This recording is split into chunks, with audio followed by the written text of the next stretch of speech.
माँ शारदे को नमन करते हुए ऑनलाइन कक्षा की कड़ी में आज हम बगरू महिला पीजी महाविद्यालय की ओर से सभी विद्यार्थियों का हार्दिक स्वागत एवं अभिनंदन। आज हम बीए और बीएड प्रथम वर्ष के विषय इतिहास के रूप में प्राचीन भारत का इतिहास, जो कि हमारा प्रथम प्रश्न पत्र है, उस विषय का आरंभ से लेकर 12वीं शताब्दी तक का जो इतिहास है उसका हम अध्ययन करेंगे, जिसमें प्रकरण के रूप में आने वाला टॉपिक जो रहेगा वो है शुंग वंश। मौर्य वंश के बाद अर्थात प्राचीन भारत में मौर्य वंश के बाद जिसने सत्ता को स्थापित किया और भारत में शासन के रूप में गद्दी को प्राप्त किया, उसमें शुंग वंश का स्थान अपने आप में महत्वपूर्ण माना जाता है, जो कि मौर्यों के पतन के बाद भारत में शुंग वंश के नाम से शासन करते हुए यहाँ के शासक बने। तो आइए उनकी चर्चा करते हैं प्रस्तावना के रूप में कि शुंग वंश कौन था, क्या था और कहाँ से आए थे और इन्होंने किस प्रकार सत्ता को अपने अधीन किया और यहाँ के शासक बने। तो देखिए, शुरुआत हम करें तो माना जाता है कि मौर्यों के पतन के बाद शुंग वंश की जो स्थापना हुई, उसमें शुंग लोग जो थे वो मध्य प्रदेश में उज्जैन एक जगह है जहाँ के वो निवासी माने गए हैं। शुंगों का जो निवास स्थान था, निवास स्थान वो विशेष रूप से कहाँ पर माना गया है, निवास स्थान जो बताया गया वो कहाँ बताया गया, उज्जैन का। उज्जैन जो है हम्पी के अंदर, यहाँ पर इनका विशेष रूप से फैलाव था।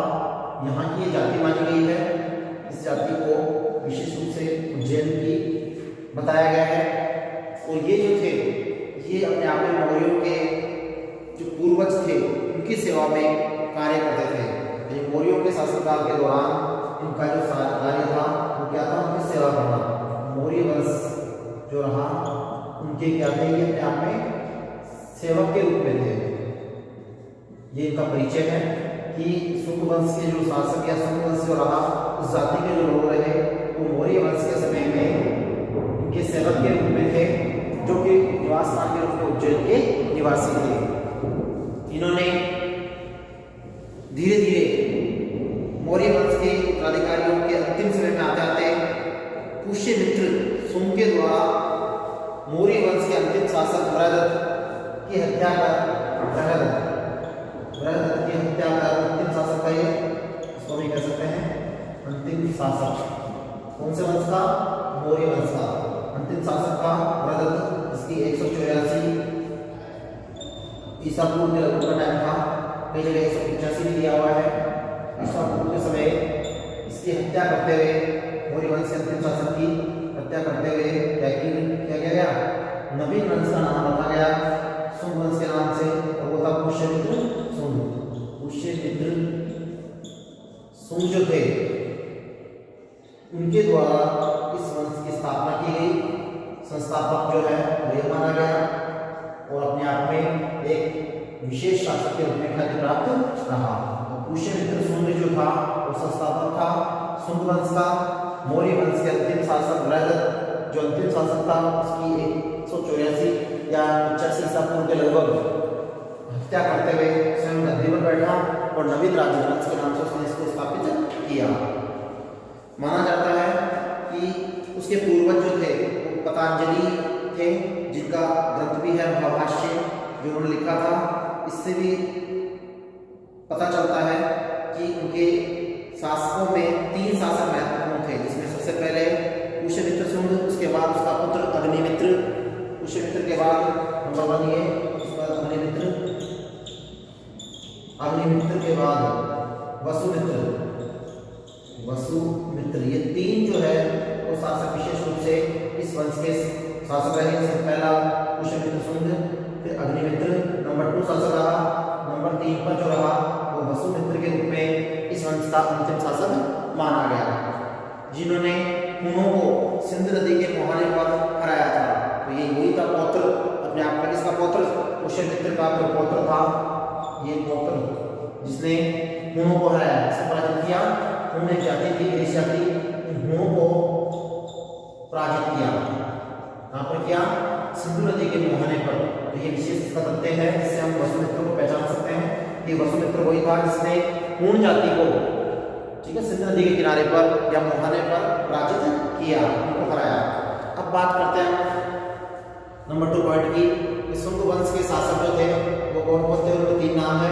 उसमें सबसे पहला नाम जो है वो हम पुष्यमित्र का है, उसको हम अध्ययन करेंगे और उसी की उपलब्धि, उसी के कार्यों का विशेष रूप से अध्ययन करेंगे, जो परीक्षा की दृष्टि से हमारे लिए महत्वपूर्ण है, क्योंकि हमारे विश्वविद्यालय के अनुसार जो प्रश्न पत्र बनता है उसमें सुंग वंश का महत्व जो पता लगता है वो इसी रूप में है कि सुंग वंश का प्रतापी शासक कौन था, जिसने इस वंश की स्थापना की, जो संस्थापक के रूप में था, और साथ ही साथ उसने इस वंश को आगे प्रसारित किया और महत्वपूर्ण कार्य किए, तो वो था पुष्यमित्र सुंग। पुष्यमित्र सुंग को हम अध्ययन करेंगे। लेते हैं इसके पॉइंटों के आधार पर। पहला, सुंगों की जाति। सुंग की जाति जो थी क्या थी, इसको इतिहासकारों के अनुसार अलग अलग नामों से पुकारा गया है। फिर उसके बाद पढ़ेंगे हम पुष्यमित्र की उपलब्धियां, फिर पढ़ेंगे हम पुष्यमित्र के द्वारा किया गया अश्वमेध यज्ञ का आयोजन, और उसके बाद फिर अंतिम पॉइंट रहेगा हमारा पुष्यमित्र का बौद्ध धर्म के प्रति विरोध और वापस से अपने वैदिक धर्म को स्थापित करने का कार्य, ये हम इसमें देखेंगे। तो बात करते हैं क्वेश्चन के रूप में कि सुंग कौन थे तथा पुष्यमित्र सुंग की उपलब्धियां क्या है, विस्तार से समझाइए। अगर ये क्वेश्चन आता है तो हमको उसको उत्तर जो है इस प्रकार देना होगा कि सबसे पहले हम सुंगों की पहचान करेंगे, सुंग जाति कौन थे अर्थात सुंग कौन। तो सबसे पहले प्रश्नवाचक चिन्ह है कि सुंग कौन थे, तो ध्यान से सुने। सुंग वंश के जो लोग थे या इस वंश की स्थापना जो है वो पुष्यमित्र सुंग ने भले ही की हो, लेकिन इस जाति को ब्राह्मण जाति के रूप में उल्लेखित किया गया है। सुंगों को क्या बताया गया है, ब्राह्मण बताया गया है। ब्राह्मण याद रहे, ये ब्राह्मण जाति के रूप में थे। तभी तो मैंने बताया कि एमपी के उज्जैन में, मध्य प्रदेश के उज्जैन में निवास करते थे, ठीक है, जिसमें हर चरित्र में इनको अनार्य बताया गया है। तारानाथ ने इनको ब्राह्मण सेनापति के रूप में बताया, इसको पुष्यमित्र सुंग को तारानाथ ने क्या बताया, इसको ब्राह्मण सेनापति के रूप में उल्लेखित किया, जबकि हर चरित्र में इसको अनार्य घोषित किया गया है। उसी के साथ साथ दिव्यदान में इनको मौर्य बताया गया है, क्योंकि दिव्यदान जो था बौद्ध धर्म का ग्रंथ था और उसमें इसको क्या बताया गया है, इनको मौर्य के रूप में बताया गया है। इसी के साथ साथ इनके काल को भी प्राचीन भारत के काल में उस समय का काल माना गया है जिस समय हिंदू धर्म में पुनर्जागरण हुआ अर्थात जागृति फैली। शंकराचार्य के काल के अनुसार उसमें हिंदू धर्म में वापस से विकास का कार्य हुआ। पाणिनि ने अपने अष्टाध्याय में इसका उल्लेख किया है, यहाँ तक कि इनका गोत्र जो बताया है वो भारद्वाज गोत्र के नाम से इनको ब्राह्मण के रूप में संबोधित किया है। तो पाणिनि जो थे उन्होंने अष्टाध्याय जो ग्रंथ लिखा, उस अष्टाध्याय ग्रंथ में इनको ब्राह्मण वंश से संबंधित भारद्वाज गोत्र के आधार पर इनको संबोधित किया, जिसको पुष्यमित्र सुंग को अर्थात इसको ब्राह्मण के रूप में सूचित किया। भारद्वाज का गोत्र बताया। बौद्धायन में इनको कश्यप गोत्र का बताया गया है। जो भी है इससे ये स्पष्ट होता है कि ये अपने आप में सुंग वंश जो था वो ब्राह्मण धर्म से संबंधित था, जिसका अलग अलग धर्मों के आधार पर उल्लेख मिलता है, जिसमें बौद्ध ग्रंथों को विशेष रूप से देखें तो उस बौद्ध ग्रंथों में इसको हत्यारा बताया गया है, क्योंकि इसी के द्वारा अशोक के अंतिम उत्तराधिकारी जिसको ब्रहदत्त कहते हैं उसकी हत्या की गई और मौर्य वंश का अंत किया गया। और इतना ही नहीं बल्कि इसने पुष्यमित्र सुंग ने 84,000 बौद्ध स्तूप जो थे, बौद्ध स्तूप, उनको भी क्या कर दिया, नष्ट कर दिया। 84,000 बौद्ध स्तूप जो थे उनको नष्ट करने का जो कार्य किया वो इसको बौद्ध मठ भी कह सकते हैं। उनको नष्ट करने का जो कार्य किया वो किसने किया, पुष्यमित्र सुंग ने किया। तो ये वो शासक थे जिन्होंने बौद्ध धर्म का विरोध करते हुए अशोक के समय के बनाए गए 84,000 जो बौद्ध स्तूप थे उनको इन्होंने क्या कर दिया, खंडित कर दिया, नष्ट कर दिया, जिन्हें मठ कहते हैं। क्या कहते हैं, मठ या स्तूप। तो ये भी एक विशेष रूप से तथ्य है जो इसके बारे में पहचान करता है। इस सुंग कौन थे, सुंग कौन कहलाए, ब्राह्मण। कौन थे, ब्राह्मण जाति के लोग थे जिनमें भारद्वाज का गोत्र था और इन्होंने मौर्य वंश के पतन के बाद सत्ता को भारत में स्थापित किया और पुष्यमित्र सुंग उसका संस्थापक बना और उसने सुंग वंश के नाम से इसको शासन की सत्ता को चलाया। अब है दूसरा पॉइंट नंबर 2, पुष्यमित्र सुंग की उपलब्धियां। पुष्यमित्र सुंग की उपलब्धियां पढ़ेंगे, कौन कौन सी उपलब्धियां थी। तो देखिए इसकी उपलब्धियों को 3 भागों में बांट रखे पॉइंटों के अनुसार। नंबर 1 पहली है विदर्भ से युद्ध। विदर्भ जो था उसका युद्ध इसने जीता। दूसरा खारवेल के साथ युद्ध लड़ा और तीसरा ग्रीकों पर आक्रमण किया। ग्रीक जो थी, जो जाति थी विदेशी, उस जाति के साथ इसने आक्रमण किया। तो 3 कार्य इसके महत्वपूर्ण है जो उपलब्धि के रूप में गिने जाते हैं। इसके उससे मित्र शुंग के। तो देखिए ध्यान से, पहला विदर्भ युद्ध। विदर्भ का राजा जो था वो यज्ञसेन था, जो मौर्य राजा था, अर्थात मौर्य राजा का बहनोई बोल सकते हैं, बहनोई था, जिसने मौर्य राजा का अंत हुआ। यज्ञसेन ने स्वतंत्रता की घोषणा कर दी, क्योंकि मौर्य वंश के अंत होते ही उसने अपने आप को स्वतंत्र घोषित कर दिया। और यज्ञसेन का जो भाई था, उसका नाम था माधवसेन, वो सत्ता को प्राप्त करने के लिए अपनी बहन जो थी मालविका, उसका विवाह पुष्यमित्र के पुत्र अग्निमित्र से करवा दिया। यानी कि पुष्यमित्र का जो पुत्र था अग्निमित्र, इसके साथ मालविका का विवाह करा दिया गया। मालविका, याद रहे, मालविका का विवाह करा दिया गया। किसके द्वारा क्या करा दिया गया? पुष्यमित्र के द्वारा, जो अग्निमित्र था उसके साथ विवाह कर दिया गया। अंत में इस बात से खुश होकर अग्निमित्र ने विदर्भ के, जो महाराष्ट्र का था, विदर्भ का आता है महाराष्ट्र में, याद रहे, विदर्भ जगह है महाराष्ट्र, महाराष्ट्र में। तो महाराष्ट्र में वहां पर क्या किया इन्होंने आक्रमण किया और वहां का साम्राज्य को अधिकार करते हुए 2 भागों में बांट दिया। आधा राज्य माधवसेन को दे दिया, जो मालविका का विवाह करवाने के लिए राजी हुआ था, और आधा राज्य जो था उसने क्या किया, अपने पुत्र के अधीन कर दिया। इस प्रकार से पुष्यमित्र का ये अपने आप में पहला युद्ध, महत्वपूर्ण सफल युद्ध माना जाता है, जिसमें उसको 2 फायदे हुए। पहला विदर्भ का राज्य और दूसरा अपने पुत्र अग्निमित्र का विवाह मालविका के साथ किया गया। तो ये अपने आप में महत्वपूर्ण था। दूसरा है खारवेल से युद्ध। खारवेल से युद्ध जो है वो है हाथी गुफा अभिलेख से पता चलता है। कौन से अभिलेख से पता चलता है? हाथी गुफा अभिलेख है, जो महत्वपूर्ण अभिलेख है, जो पुष्यमित्र शुंग का वर्णन करता है। उसमें पता चलता है कि उस समय मगध का राजा बृहस्पति था और उसको इतिहासकार पुष्यमित्र शुंग के विरोधी मानते थे, इसीलिए पुष्यमित्र शुंग ने उसको हटाकर स्वयं गद्दी पर बैठते हुए खारवेल को पराजित किया। तो ये था खारवेल का शिलालेख जो है, उससे भी इसकी भी जानकारी पता चलती है। खारवेल से युद्ध या खारवेल का शिलालेख जो है वो भी अपने आप में शुंग वंश की पहचान इंगित करता है। तीसरा है ग्रीकों पर आक्रमण। ग्रीक, तीसरा कार्य है ग्रीक जाति विदेशी, उस पर पुष्यमित्र शुंग के द्वारा जो आक्रमण किया गया वो अपने आप में महत्वपूर्ण था। देखिए इसके काल में दूसरी बार सबसे महत्वपूर्ण घटना जो थी वो ग्रीकों के आक्रमण की थी।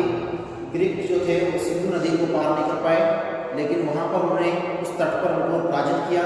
ये विजय अपने आप में पुष्यमित्र के द्वारा महत्वपूर्ण युद्ध माना गया, क्योंकि इसने अश्वमेध यज्ञ का आयोजन भी किया। वो अपने पुरोहित पतंजलि के कहे अनुसार किया, जो अपने आप में उसके उपलब्धि को इंगित करती है। इसी के साथ साथ उसने मथुरा, साकेत और पांचाल, चित्तौड़, पाटलिपुत्र आदि प्रदेशों को भी अपने अधिकार में किया। यहाँ तक कि आपसी झगड़ों और मतभेदों के कारण इसने अपने प्रदेश को लंबे राज्य तक विस्तृत किया। तत्पश्चात उसके पुत्र के द्वारा महत्वपूर्ण कार्य किए गए और अंत में वसुमित्र के द्वारा अपने साम्राज्य का विस्तार किया और शुंग वंश को प्रचारित किया सिंधु नदी के किनारे तक। तो ये था इसका कार्य पुष्यमित्र शुंग की उपलब्धियों के रूप में ग्रीकों पर आक्रमण। अब है अश्वमेध यज्ञ का उल्लेख। अश्वमेध यज्ञ का उल्लेख जो किया वो कहाँ मिलता है? पुष्यमित्र शुंग के शासनकाल में ही देखने को मिलता है। इसने अश्वमेध यज्ञ का आयोजन करवाया और इसमें धन के देवता जो थे कुबेर, उसके आधार पर अयोध्या के अभिलेख में भी जानकारी पता चलती है कि पुष्यमित्र शुंग ने अश्वमेध यज्ञ जो किया उसमें पुरोहित जो थे वो कौन थे? पतंजलि, जिन्होंने लिखा है महाभाष्य लिखा है पतंजलि। याद रहे, पतंजलि का जो महाभाष्य है वो अपने आप में महत्वपूर्ण है और उन्हीं पतंजलि को इस अश्वमेध यज्ञ का गुरु बनाया गया था, उसका संचालक बनाया गया। और इसी के साथ हमें पुष्यमित्र की बौद्ध धर्म के विरोध की जो विचारधारा है उसका भी हमें पता लगता है। तो वो हमारा चौथा पॉइंट इसमें देखेंगे कि उन्होंने बौद्ध धर्म का विरोध किस प्रकार किया। बौद्ध ग्रंथों से पता चलता है कि बौद्धों का हत्यारा या बौद्ध धर्म का विनाश करने वाला महत्वपूर्ण शासक पुष्यमित्र शुंग ही था, जिसने 84 लाख बौद्ध स्तूपों को क्या कर दिया? नष्ट कर दिया। इससे घोषणा की कि जो भी बौद्ध भिक्षु का मस्तक काट कर ला कर देगा उसे मैं क्या दूंगा, 100 दिनार इनाम के रूप में दूंगा। उसने अशोक के द्वारा निर्मित 84 लाख बौद्ध मठों को नष्ट कर दिया। जैसे ही पाटलिपुत्र के महाविहार को नष्ट करने पहुंचा, उसे सिंह गर्जना सुनाई दी और उस स्तूप को इसने छोड़ दिया, जिसका तोरणद्वार इसी के द्वारा निर्मित करवाया गया। कहते हैं कि यहाँ पर आकाशवाणी हुई और उस आकाशवाणी के फलस्वरूप उसने क्या किया, वहाँ के जो है बौद्ध मठ उसको उसने नहीं तुड़वाया, बल्कि उसके तोरणद्वार का भी निर्माण करवाया। तो ये था बौद्ध स्तूप, कौन सा, कहाँ का, पाटलिपुत्र के महाविहार का। ठीक है, तो ये घटना अपने आप में बौद्ध धर्म से विरोध के संदर्भ में देखने को मिलती है। अब पुष्यमित्र के साम्राज्य की सीमाएं। पुष्यमित्र का साम्राज्य जो था विद्युत रूप से मध्य भारत तक फैला हुआ था, जिसमें विशेष रूप से उसका राज्य उत्तर में हिमालय से लेकर दक्षिण में नर्मदा नदी तक तथा पश्चिम में सिंध से लेकर पूर्व में जो बिहार तक फैला हुआ था। तो ये उसका साम्राज्य विस्तार था। उसी के साथ पुष्यमित्र की अगर धार्मिक नीति की चर्चा करें तो धार्मिक नीति के रूप में क्या था, तो देखिए पुष्यमित्र की धार्मिक नीति, धर्म में कौन सी नीति का उसने अनुसरण किया, धार्मिक नीति के रूप में उसने हिंदू धर्म, इसको कह सकते हैं हिंदू धर्म या ब्राह्मण धर्म का विशेष रूप से लगाव था। उसी को अनवरत रूप से आगे बढ़ाने के लिए वैदिक धर्म, कौन सा धर्म, वैदिक धर्म का उसने समर्थन किया। वैदिक धर्म याद रहे, पुष्यमित्र ब्राह्मण होने के कारण उसने वैदिक धर्म को वापस से क्या किया, स्थापित करने का कार्य किया। इसलिए इसका शासन का महत्वपूर्ण कार्य जो माना जाता है वो हिंदू धर्म की स्थापना में महत्वपूर्ण उल्लेखनीय माना गया है। उसने प्राचीन भारत को हिंदू धर्म के रूप में पुनर्जागरण के रूप में या जनक के रूप में भी इसको उल्लेखित किया जाता है, क्योंकि ये ब्राह्मणवादी राजा था और ये श्री कृष्ण का क्या था, कट्टर समर्थक था। पुष्यमित्र स्वयं जो था वो श्री कृष्ण को आराध्य देव मानता था और उनका क्या था, कट्टर समर्थक था। तो ये था एक विश्व के रूप में शुंग वंश के शासक पुष्यमित्र शुंग के बारे में उल्लेख। तो याद रहे ये छोटा सा वंश था जिसके महत्वपूर्ण शासकों में 3 शासक थे।